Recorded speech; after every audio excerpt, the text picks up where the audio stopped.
주전 721년에 그 아수르한테 멸망을 당합니다. 근데 아수르가 어떤 정책을 썼냐면 자폰 정책을 썼어요. 그래갖고 그 이스라엘 백성들하고 그 아수르의 여인들하고 이렇게 결혼을 하게 해서 이렇게 자폰 정책을 씁니다. 혼혈족이죠.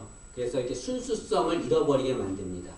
근데 또 남쪽 유다도 하나님 앞에 범죄했어요. 그래서 주전 586년에 바벨론한테 멸망을 당합니다. 이 바벨론한테는 포로 정책을 당해요. 그래서 포로로 다 이렇게 끌려갑니다. 끌려갔다가 이제 70년이 지나서 본국으로 돌아옵니다. 본국으로 돌아왔는데 예루살렘 그 북쪽 이스라엘의 수도는 사마리아입니다. 남쪽 유다의 수도는 예루살렘이에요. 남쪽 그 유다 사람들이 예루살렘에 왔는데 보니까는 예루살렘 성벽이 무너진 거예요. 성벽이 무너지고 막 성전은 막 난리가 나고 막 그렇게 됐습니다. 그런 모습을 보니까 유다 백성들의 마음이 황폐해진 거죠. 신앙이 사라지고 말았습니다. 신앙이 황폐해졌습니다. 그런 상황에 있는 그런 상황에서 하나님이 느헤미야를 사용하셔서 다시 무너진 성벽을 재건하고 황폐해진 그 유다 백성들의 그 신앙을 회복시켜 주는 거죠. 오늘 말씀에 보면 본문은 이 수상궁에서부터 말씀을 시작합니다. 1절 말씀에 보시면 하가랴의 아들 느헤미야의 말이라 하면서 아닥사스다 왕 제20년 기슬루월에 내가 수상궁에 있는지. 느헤미야가 지금 어디에 있냐면 수상궁에 있습니다. 여기는 지금 바벨론에 있는 거예요. 바벨론에. 유다 백성들이 그 70년 지나서 본국으로 돌아가잖아요. 근데 다 돌아가지 않았습니다. 바벨론에 남아있는 자들이 있었어요. 이 느헤미야도 본국으로 돌아가지 않았습니다. 바벨론에 남아있었어요. 바벨론에 어디에 있었냐면 수상궁에 있었다라고 말합니다. 느헤미야는 이 바벨론에서 어떤 일을 했냐면 그 바벨론 왕의 술관원을 맡았어요. 술관원장이 되었다라고 말하고 있습니다. 어떤 사람은 이제 이것을 보면서 느헤미야가 신앙이 없는지 아닌가라고 말하는 사람이 있어요. 왜냐하면 다들 그 본국으로 돌아가서 거기서 하나님을 섬겨야 되는데 바벨론에 이방 나라 아니에요? 이방 나라에 남아 있으니까 느헤미야는 바른 신앙인이 아니다라고 말하는 사람이 있습니다. 그러나 그렇지 않습니다. 느헤미야가 바벨론에 남게 된 것은 하나님이 그렇게 하신 거죠, 여러분. 왜 하나님께서 느헤미야를 바벨론에 남게 했을까요? 거기에서 느헤미야를 단련시켜서 준비시킨 거죠. 그리고 유다 백성들을 회복시키기 위해서 거기서 하나님께서 바벨론에 남게 하는 겁니다. 우리가 이렇게 살아갈 때에 내가 원하지 않는 곳에 갈 때가 있습니다. 내가 원하지 않는 곳에 하나님이 인도할 때가 있어요. 마치 느헤미야를 바벨론에 데려간 것처럼 우리를 내가 원하지 않는 곳에 하나님이 보낼 때가 있습니다. 그러면 하나님이 나를 미워하는가 보다라고 생각하고 하나님의 원망하고 불평합니다. 그러나 돌이켜보면 오히려 감사해야 돼요. 왜냐하면 하나님 나를 그곳에 보내신 뜻이 있어요. 왜냐하면 나를 그곳에 보내서 거기에 무너진 것을 회복시키기 위해서 나를 그곳에 보낸 거거든요. 어떤 사람은 가정을 막 얘기합니다.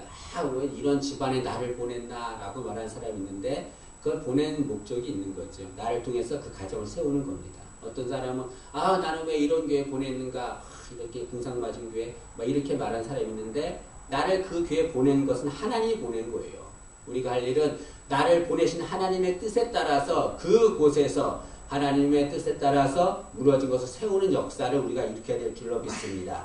여기 수산궁에서부터 시작됐는데 하나님은 지금 유다 백성들을 회복하실 것을 어디에서부터 준비시키냐면 수산궁에서부터 시작하는 거예요. 그런데 유다 백성들은 하나님이 자신들을 회복시키기 위해서 수산궁에서 준비하고 있다는 것을 알지를 못합니다. 왜냐하면 수산궁하고 예루살렘의 거리는 한 1500km예요. 먼 거리잖아요. 그들은 유다 백성들은 하나님이 자신들을 위해서 회복시키고 자신들의 관심을 갖고 있다는 것을 모르고 있었습니다.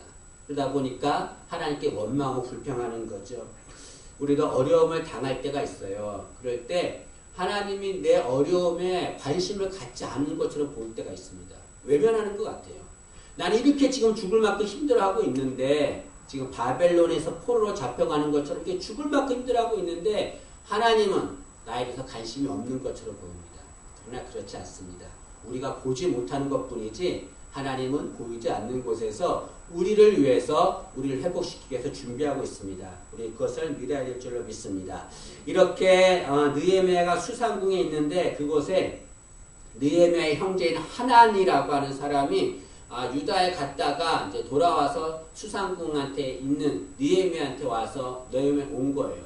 그러자 느헤미야가 그 하나니한테 그 유다의 그 상황을 예루살렘이 어떤지 형편을 묻습니다. 2절 말씀해 보시면 내 형제들 가운데 하나인 하나니가 두어 사람과 함께 유다에서 내게 이르렀기로 내가 그 사로잡힘을 면하고 남아있는 유다와 예루살렘 사람들의 형편을 물은즉 형편을 물었다는 건 뭘 의미합니까?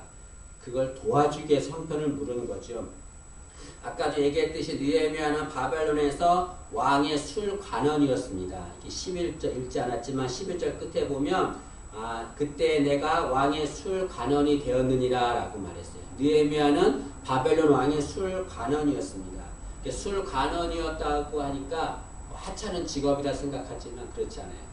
이 술관원은 높은 지위에 있는 자입니다. 이 술관원은 그 왕의 음식물을 점검하는 겁니다. 왕이 음식을 함부로 먹지 않잖아요. 그래서 그 독이 들을 수도 있잖아요. 그래서 그 음식이 제대로 된 건지 그걸 확인하고 그 다음에 또 왕과 가장 가까운 거리에서 국사를 논의하는 일을 합니다. 이게 술관원이 이 일을 지금 누가 담당하고 있냐면 느헤미야가 담당하고 있는 겁니다. 느헤미야는 바벨론 왕의 총애를 입은 자고 그 다음에 세상적으로 보면 부귀영화와 명예 모든 것들을 다 가진 자입니다. 모든 것을 가진 자예요. 부족함이 없죠. 아쉬울 것이 전혀 없습니다. 그렇기 때문에 느헤미야는 밥을 그냥 잘 먹고 잘 살면 돼요. 본국, 고국에 자신의 나라에 대해서 관심을 갖지 않아도 됩니다. 그러나 그럼에도 불구하고 느헤미야는 자신의 안락함을 버리고 그리고 대신에 고국의 어려움에 관심을 갖습니다. 여러분 느헤미야라고 하는 이름의 뜻이 뭐냐면 여호와께서 위로하신다 그런 뜻입니다. 느헤미야는 자신의 이름처럼 고국에 있는 유다 백성들, 무너진 성벽, 황폐해진 신앙을 가진 백성들, 그들을 위로하고자 그런 마음을 가졌습니다. 우리도 느헤미야처럼 이런 마음을 가져야 될 것입니다. 연약한 자들이 있잖아요. 상처받은 자들이 있잖아요. 우리는 그들에게 관심을 가져야 돼요. 느헤미야처럼 그들을 위로하는 자가 되어야 될 줄로 믿습니다. 이상한 것은 뭐냐면 자신이 어려우면 어려운 사람이 보여요. 어려운 사람이 다가가서 위로하고 도와줍니다. 그런데 좀 이렇게 나중에 가진 자가 되면은 어려운 사람이 보이지 않습니다. 관심을 갖지 않아요. 느헤미야는 그렇게 하지 않았습니다. 그럼 세상에 갑질이라고 하는 것이 나오잖아요. 그 보면은 영상에 보면 무슨 사장인가 막 부하직원들이 그냥 막 아무 이유 없이 막 때리고 막 그런 거 있잖아요. 왜 그럴까? 근데 그 사람들도 어려울 때가 있거든요. 어려울 때는 그렇게 하지 않습니다. 가진 것이 많으니까 연약한 자를 보지 못하는 거죠. 근데 더 놀라운 것은 안 좋은 것은 그렇게 막 갑질하는 사람들 중에 뭐 장로가 있더라, 집사가 있다더라, 뭐 이런 얘기 나오면 좀 더 기분이 안 좋죠. 요번에도 그 뉴스 보니까는 우리끼리 얘기인데 어디 요양원인가 어디에서 그냥 그 치매 환자가 막 있었어요. 치매 환자가 있는데 하도 말을 안 들었나 보죠. 그 원장이 목사님도 화가 나서 그냥 그 치매 환자를 막 때렸어요. 경찰에 끌려갔어요. 그러니까 위로하는 자가 돼야 되죠. 위로하는 자. 여러분, 우리는 가진 것이 있든 없든 간에 연약한 자들이 있잖아요. 그들을 다가가서 느헤미야처럼 위로하는 자가 돼야 될 줄로 믿습니다. 그런데 중요한 것이 있어요. 연약한 자를 도와줄 때 조심해야 될 것이 있어요. 그것은 상대방의 그 연약한 자의 입장에서 그를 도와줘야 된다는 거죠. 우리는 남을 도와준다고 하면서 내 생각, 내 방식대로 도와줄 때가 있습니다. 그러고 나는 잘했다 라고 말하는데 그렇지 않습니다. 상대방이 나는 아무리 잘한다 할지라도 상대방이 그걸 원하지 않으면 그건 오히려 상대방한테 상처가 되는 겁니다. 여러분 여기 느헤미야가 지금 유다를 도와주려고 마음을 가졌어요. 그런데 그냥 자기 방식대로 도와주지 않습니다. 먼저 뭘 하냐면 2절 하반절에 형편을 물었다라고 말해요. 그리고 형편을 들었습니다. 다시 말하면 그 도와주려고 하는 자의 입장에서 그들이 어떤 어려움인지 어떤 도움받기를 원하는지 그걸 다 들은 거죠. 우리도 누군가를 도와줄 때에 상대방의 입장에서 도와줘야 되죠. 이해한다라고 하는 말이 있잖아요. understand라고 하는데 그 두 가지 단어가 합쳐졌다고 그래요. under는 아래라는 말이잖아요. stand는 선다는 거잖아요. 내가 누군가를 이해한다는 것은 내 방식이 아니라 그 사람이 가장 밑바닥에 내려가 서 있어야 돼요. 그리고 그 사람이 어떤 생각을 하는지 어떤 상황인지를 봐야 그 사람을 이해해 줄 수 있는 거죠. 여러분, 우리는 느헤미야처럼 연약한 자를 위로하는 자가 되어야 될 줄로 믿습니다. 그러기 위해서는 내 방식이 아니라 그들의 형편을 알고 그들의 입장에서 도와줘야 합니다. 느헤미야가 하나니한테 그걸 질문하자 하나니가 느헤미야한테 그 답변을 해줍니다. 근데 그 답변이 충격적인 것이었어요. 그것이 3절에 나오는데 크게 세 가지로 나눕니다. 그것이 뭐냐면 유다 민족들이 환난과 능력을 당한다. 그리고 성벽이 무너졌다. 그리고 성문들은 다 불탔다라고 말합니다. 이 세 가지의 상황을 얘기해주는데 굉장히 충격적인 거죠. 최악의 상황인 겁니다. 여기 유다 백성들이 환난과 능력을 당한다라고 하는 것은 유다 민족이 70만에 귀환을 했잖아요. 본교에 돌아가서 이제 막 성벽을 재건하려고 하고 막 하는데 그냥 되지가 않아요. 방해하는 세력들이 있는 거예요. 방해하는 세력들이. 근데 방해하면서 많은 환난과 능력을 당하고 어려움을 당하는 거죠. 느헤미야가 그 소식을 들은 겁니다. 이런 소식을 들을 때 느헤미야가 한 행동이 있습니다. 두 가지 행동인데요. 느헤미야는 하나님의 대답을 들은 후에 절대로 좌절하거나 절망하지 않았습니다. 오히려 그 문제를 해결하기 위해서 두 가지 행동을 했습니다. 그럼 이것이 우리의 신앙의 자세가 되어야 할 것입니다. 우리는 어려움이 있을 때, 어려운 소식을 들을 때 먼저 좌절과 절망부터 하려고 합니다. 그러나 그러지 말고 느헤미야처럼 이런 신앙의 자세를 가져야 되죠. 두 가지인데 첫째는 느헤미야는 하나님의 대답을 듣고서 금식하며 기도했습니다. 4절 말씀 보시면 내가 이 말을 듣고 앉아서 울고 수일 동안 슬퍼하며 하늘의 하나님 앞에 금식하며 기도하여 느헤미야는 하나님 앞에 금식하며 기도했습니다. 금식하며 기도했다는 건 뭘 말합니까? 하나님을 의지했다는 것을 말하죠. 왜 하나님을 의지했을까요? 하나님만이 그 무너진 성벽을 재건하고 유다 백성들을 회복시킬 수 있는 분이기 때문에 그렇습니다. 우리도 성벽이 무너진 것 같은 어려움을 당할 때가 있습니다. 어떻게 해결할 수가 없어요. 그럴 때 우리는 좌절하거나 절망하지 말고 느헤미야처럼 하나님 앞에 금식하며 기도해야 됩니다. 하나님을 의지해야 돼요. 그러면 하나님이 해결해 줄 줄로 믿습니다. 근데 기도를 하는데 아무렇게나 기도해서는 안 된다는 거죠. 어떻게 기도해야 되느냐? 느헤미야처럼 기도해야 된다는 겁니다. 느헤미야가 어떻게 기도했냐면 오늘 말씀해 보니까 수일 동안 하나님 앞에 금식하며 기도했다라고 말합니다. 여기 수일 동안 금식하며 기도했다라고 해요. 이 두 가지를 얘기합니다. 첫째는 지속적으로 기도했다는 거죠. 수일 동안 오랜 기간 동안에 기도했다는 겁니다. 여러분 지속적으로 기도해야 되죠. 지속적으로 기도했다는 것은 포기하지 않고 기도했다는 걸 말합니다. 그럼 기도할 때 우리가 경계할 것이 있어요. 그것은 쉽게 포기하는 겁니다. 너무. 문제를 놓고 기도하는데 한 두어 번 하다가 이게 응답이 없으면 아닌가 보다 하고 포기해버립니다. 그럼 하나님도 도와줄 마음이 없는 거예요. 인디언들은 비가 오지 않으면 기우제를 지낸다고 해요. 그런데 인디언들이 기우제를 지나면 반드시 비가 온다고 합니다. 왜 그럴까요? 비가 올 때까지 기우제를 지내거든요. 절대로 포기하지 않아요. 지속적으로 계속해서 기우제를 지내니까 비가 오는 겁니다.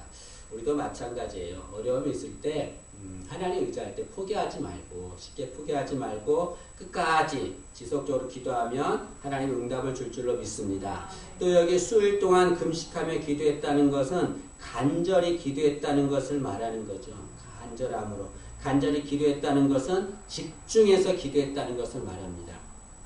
우리는 기도할 때에 간절하게 집중해서 기도해야 돼요. 근데 사탄은 우리가 집중하며 기도하는 것을 방해합니다. 여러 가지가 있지만 제가 이제 신앙생활하면서 느낀 거는 두 가지예요. 하나는 상황을 그렇게 만들어요. 집중하지 못하도록. 또 하나는 잡념이 들어오게 만듭니다. 잡념이. 이 상황을 이렇게 만들어요. 사탄이. 막 집중해서 기도하려고 그러면 기도할 수 없는 상황을 만들어요. 뭔 일을 하탄에 만들어요. 제가 이제 이건 개인적인 얘기인데요. 제가 이제 신학교 이제 초년생 때 화요일마다 삼각산에서 철야 기도를 했어요. 근데 막 기도를 하는데 옆에서 이제 동기들 이렇게 기도하면 다 방언 기도하는 거예요. 얼마나 이렇게 부러운지 모르겠어요. 신학교 초년생 때니까. 방언 기도가 받고 싶었어요. 한날은 이제 결심을 한 거죠. 비가 오는 날, 이제 굴 속에서 들어가서 비닐 뒤집어 쓰고 이제 기도하는데, 다른 거 안 하고 이제 방언 받게 해달라고 기도하는데, 이제 시간이 되면 다 내려가요, 사람들이. 내려가는데 저는 이제 끝까지 기도한 거예요, 혼자 남아서. 기도하는데, 그때 어떤 마음이 들리냐면, 그건 이제 사탄의 속삭임이라고 생각합니다. 제가 이제 야간 신학교를 다녔어요. 낮에는 이제 삼각 철야 기도하고 이제 곧장 직장 가서 이제 일하거든요. 막 기도하는데 그런 음성이 이제 마음이 드는 거예요. 야, 너 이렇게 기도하다가 늦으면 직장 가면 직장 잘린다. 직장 늦어서 직장에서 혼난다. 막 그렇게 계속 들리는 거예요. 그때 막 그런 마음 드니까 막 겁이 나더라고요. 이거 직장 잘리면 안 되는데 등록금도 내야 되고. 그런데 그런 마음이 들 때 제가 이제 물리친 거죠. 끝까지 한다.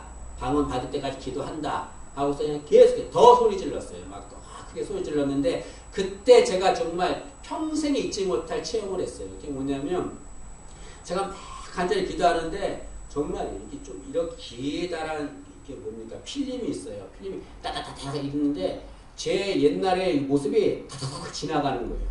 근데 잘못한 거 있잖아요. 죄 지은 거. 그런 것들이 싹 지나가는데 얼마나 창피한지 모르겠어요. 그게 잊혀지지가 않아요. 너무 제 자신이 너무 초라해서 막 회개하며 기도했습니다. 그럴 때 이제 저도 모르게 이제 혀가 꼬이고 방언을 받은 거죠. 그 방언 기도 받고 내려오는데 막 계속 쏘내가 왔었는데 내려올 때 비가 그쳤어요. 내려오는데 정말 그때 체험은 놀라웠어요. 나무들이 이렇게 막 있었어요. 새들이 진장이 있는데 나무들이 막 찬양을 하는 거예요. 찬양을 새들이 막 찬양, 들려요. 너무 좋은 거예요. 막 몸이 이렇게 막 날아갈 것 같아요. 이렇게 막. 처음에 한 번 다 그런 경험을 했습니다. 우리가 기도할 때에 사탄은 기도 못하도록 상황을 만들죠. 그런 상황에 굴복하면 절대로 안 됩니다. 또 하나는 잡념이 들게 만들어요. 잡념이. 기도하다 보면 막 딴 생각이 드는 거예요. 옛날에 생각지도 않았던 옛날에 뭐 돈 떼었던 일부터 시작해서 집안에 가스 불 켜고 왔나 끄고 왔나 이상한 것들이 막 드는 거예요. 잡념. 그 잡념에 빠지다 보면 집중을 못하는 거죠. 기도를 못하는 거죠. 여러분, 느헤미야는 간절하게 기도했습니다. 우리는 어떤 상황과 잡념이 있다 할지라도 집중해서 기도해야 돼요. 집중해서 기도하면 상황과 잡념을 다 물리칠 줄로 믿습니다. 느헤미야 이렇게 하나님 앞에 간절하게 기도했는데 느헤미야는 하나님만이 무너진 성벽을 회복시키고 재건시키고 유다 백성들의 신앙을 회복시켜 주실 것이라 확신하며 기도했습니다. 그럼 왜 하나님만이 그렇게 성벽을 재건하고 유다 백성들을 회복시켜 줄 수 있는가? 그 이유가 5절에 나와 있습니다. 느헤미야는 5절에 하나님을 찬양하는데 그 하나님은 어떤 하나님이냐? 네 가지를 얘기하는데요. 5절에 보면 첫째로 그 하나님은 하늘의 하나님이다 라고 말합니다. 5절에 보시면 이르되 하늘의 하나님이라고 말하죠. 하늘의 하나님이라고 하는 것은 하늘, 온 우주를 다스리는 분이라는 것을 말합니다. 온 우주를 다스리시는 분이니까 우리의 문제도 다스리신 분이라는 것을 말씀하는 거죠. 우리의 문제가 아무리 있어도 하나님은 우리의 문제를 다스리시는 분이다. 때문에 우리는 문제가 있을 때 상황을 바라보지 말고 하늘을 바라봐야 되죠. 하늘 하나님 바라보면 하나님께서 우리의 문제를 해결할 줄로 믿습니다. 또 느헤미야는 하나님을 크고 두려우신 분이다 라고 말합니다. 하늘 하나님 여호와 크고 두려우신 하나님이요. 여기 크고 두려우신 분, 하나님이 어떤 분이냐면 큰 분입니다. 우리는 문제가 있을 때 문제가 크잖아요. 그 문제에 짓눌려서 문제를 바라보면 문제가 너무나 커서 우상이 돼서 우리를 짓누릅니다. 그러나 하나님은 어떤 분이십니까? 그 문제보다 더 크신 분이에요. 더 크신 분이기 때문에 그 하나님 앞에서는 문제는 아무것도 아닌 겁니다. 여러분 우리 하나님만 바라봐야 돼요. 문제를 바라보면 두려움이지만 문제보다 더 크신 분이 계시잖아요. 여러분 개구리가 있는데요. 이 포착포착 가다가 앞에 큰 돌이 있어요. 거기 못 넘어가잖아요. 죽었다 깨어나도 개구리는 그거 못 치웁니다. 그러나 저는 할 수 있어요. 이렇게 쑥 들면 하잖아요. 개구리에게 돌멩이는 큽니다. 그러나 돌멩이보다 더 큰 건 저예요. 하나님은 문제보다 더 크신 분이거든요. 그렇기 때문에 느헤미야는 하나님이 자신의 문제를 해결할 수 있다라고 말합니다. 또한 그 하나님은 어떤 분이냐면 언약을 지키시는 분이다 라고 말합니다. 5절 하반절에 언약을 지키시며 라고 말하잖아요. 언약을 지킨다는 건 약속을 지킨다는 거죠. 성경에 하나님께서 우리에게 복된 약속을 많이 하셨습니다. 근데 말만 하시지 않아요.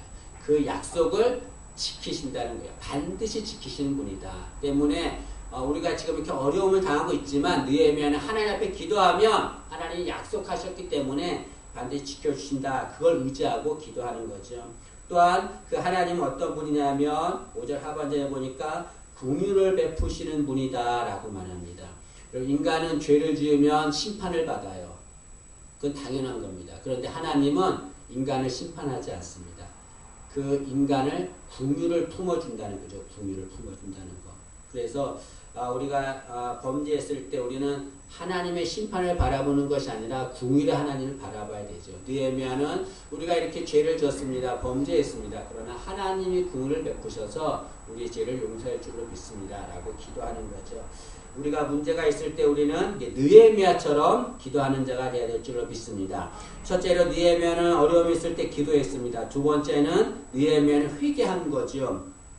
6절 말씀에 말씀이 나오는데 6절을 보시면 이제 종이 주의 종들인 이스라엘 자손을 위하여 주야로 기도하오며 우리 이스라엘 자손들이 주께 범죄한 죄를 자복하오니 느헤미야는 회개 먼저 했습니다. 왜 회개를 했을까요? 그것은 성벽이 무너진 이유가 무엇입니까? 유다 백성들이 바벨론의 포로로 붙잡혀간 이유가 무엇입니까? 하나님 앞에 범죄했기 때문에 그렇죠. 이 죄의 문제를 해결해야 돼요. 그래야 하나님께서 응답을 내려주시는 거죠. 가장 근본적인 문제를 해결해야 되는 겁니다. 죄는 무서운 겁니다. 죄는 이스라엘 유다 백성들을 바벨론의 포로로 끌려가게 하고 성벽을 무너뜨릴 만큼 무서운 겁니다. 아가서 2장 15절에 이런 말씀이 있잖아요. 우리를 위하여 여우 곧 포도를 허는 작은 여우를 잡으라. 우리의 포도원에 꽃이 피었습니다. 여기 작은 여우가 포도원을 헌다고 그랬어요. 무너뜨리는 겁니다. 우리 인생을 무너뜨리고 우리 가정을 무너뜨리고 교회를 무너뜨립니다. 이 여우는 죄를 상징하잖아요. 이 죄가 작은 것이지만 그것이 무너뜨리고 맙니다. 우리는 어떠한 죄라도 작은 죄라도 절대로 그 죄를 지어서는 안 되는 거죠. 죄를 범해서는 안 됩니다. 느헤미야는 유다 백성들의 죄를 회개했는데 유다 백성이 어떤 죄를 지었는가? 그것은 7절에 보니까 계명과 율례를 지키지 않았다라고 말합니다. 계명과 율례를 지키지 않았다는 것은 하나님의 말씀을 거역하고 대적했다는 것을 말합니다. 서두에 얘기했듯이 나라가 둘로 갈려진 것은 솔로몬이 말씀을 지키지 않았기 때문이다라고 말씀드렸습니다. 그러나 솔로몬은 처음부터 하나님의 말씀을 어긴 것이 아니에요. 처음에는 1,000번제를 드리고 정말 하나님 앞에 열심을 다하여 말씀대로 사는 왕이었습니다. 그럴 때 하나님은 그에게 큰 은혜와 복을 주었습니다. 큰 지혜를 주었고 막강한 권력을 주었습니다. 그러나 나중에 하나님 말씀을 거역하고 이방 여인들과 결혼하고 그 다음에 그들이 가지고 온 우상을 숭배했습니다. 하나님을 거역한 거죠. 계명을 지키지 않았습니다. 그로 인해서 나라가 둘로 갈려진 거죠. 하나님 말씀을 지키지 않는 죄, 그것이 유다 백성들이 포로로 붙잡혀가고 성벽이 무너지게 되는 겁니다. 그러나 하나님은 계명과 율례를 지키지 않는 자는 무너뜨립니다. 그러나 반대로 계명과 율례를 지키는 자에게는 은혜를 베푸십니다. 5절 말씀을 다시 보시면 5절 중반절에 나와 있는데 주를 사랑하고 주의 계명을 지키는 자에게 언약을 지키시며 긍휼을 베푸시는 주여. 여기 하나님이 누구에게 언약을 지키며 긍휼을 베푼다고 그랬습니까? 주를 사랑하고 주의 계명을 지키는 자, 그런 자에게 언약을 지키고 긍휼을 베푼다라고 말합니다. 하나님 말씀은 한마디라도 어겨서는 안 되는 거죠. 그것은 죄입니다. 그러면 바벨론의 포로가 되고 성벽이 무너지고 맙니다. 그러나 하나님 말씀 온전히 지키면 하나님께서 언약을 지키고 긍휼을 베풀어 준다는 거죠. 느헤미야는 유다 민족의 죄를 회개했습니다. 그런데 느헤미야는 유다 민족의 죄만을 회개하지 않았습니다. 그는 아울러서 자신의 죄도 회개했습니다. 6절을 다시 보시면 하반절에 보시면 우리 이스라엘 자손이 주께 범죄한 죄들을 자백하오니 주는 귀를 기울이시며 눈을 여시사 종의 기도를 들으시옵소서. 나와 내 아버지의 집이 범죄하여 유다 민족의 죄만 회개한 것이 아니라 자신도 죄를 지었다고, 나도 죄를 지었습니다라고 자신의 죄를 회개했습니다. 왜 느닷없이 자신의 죄를 회개했을까요? 그것은 느헤미야는 유다 민족과 자신을 같은 공동체로 본 겁니다. 유다 민족이 죄를 범한 건 그 자신이 죄를 범한 것과 똑같은 거예요. 자신이 죄를 범한 것은 유다 민족이 죄를 범한 것과 똑같은 겁니다. 공동체죠. 그렇기 때문에 느헤미야는 유다 민족의 죄를 범했을 때 그 유다 민족의 잘못만을 얘기하지 않았습니다. 나도 똑같다. 나도 죄를 범한 자입니다 라고 고백한 거죠. 우리가 그 신앙생활 할 때에 타인이 범죄할 때가 있습니다. 그럴 때 우리는 그 사람을 정죄하고 비판해요. 그것으로 끝납니다. 그리고 자기는 거룩한 척 행세합니다. 그러나 그것은 올바른 것이 아니죠. 그 사람이 범죄하고 잘못했지만 나도 똑같이 범죄하고 그와 똑같은 마음이 되는 겁니다. 당신이 죄를 점했지만 나도 죄를 범했습니다. 그걸 정죄하거나 비판하는 것이 아니죠. 똑같이 죄인된 마음으로 그들을 품어주는 자가 되어야 될 줄을 믿습니다. 신앙은 나와 너의 관계가 아니에요. 신앙은 우리의 관계입니다. 우리는 자꾸 나와 너를 자꾸 막 대비시킵니다. 신앙은 나와 너가 아니라 우리라는 거죠. 타인이 기뻐하면 같이 기뻐하고, 타인이 슬퍼하면 같이 슬퍼하고, 타인이 아파하면 같이가 끌어안아주는 것. 그것이 공동체 아니겠습니까? 느헤미야는 그렇게 유다 민족의 죄를 범했을 때 그들의 죄만을 회개하지 않고 자신의 죄도 회개했습니다.